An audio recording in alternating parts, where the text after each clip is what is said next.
asigi kunipan phaobagi manungda Chingarel Dagi Phakhiba Meecham condition amata Yaodana thadorakadabani haina ngasi Khurai Lamlong bazar da meeyam oiba wakat meepham phamkhre imphal sapunba mara paibi na sinduna pangthokpa wakat meepham aduda Khurai Lamlong kaithel fambi sing amade tongan mapham dagi lakpa mara paibi gi member kya na saruk kya khe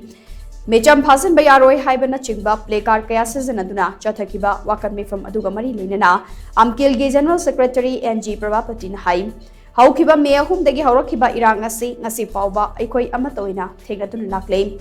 Chingarel de thokiba thaudok amada karisu mara laizataba Meecham tarok phajin khibagi thawong asi yamna laibak thibane phajin khiba Meecham tarok thasagi kunipan phaobagi manungda condition amata yaudana thadorakadabani karigumba hariba numit asigi manungda thadoraktrabadi meeyam ga loinana akanba khongjang changsingani haina makna makhata ki Kaisu mara le te bajin dubu ngasi bau da kai khajan duna thambiri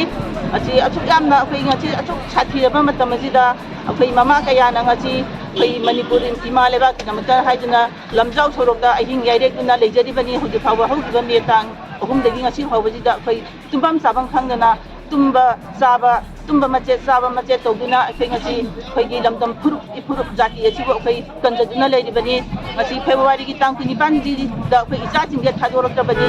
kai gi Manipur da le ba civil society maira pai gi jing adagi ikhal is da le ba kai maira pai gi kai yajina kai inna kai apun ba sakti maga sidina raga kai akan be ho sangjana ba kai gi them thaduna le bani haiba wafam di thamdari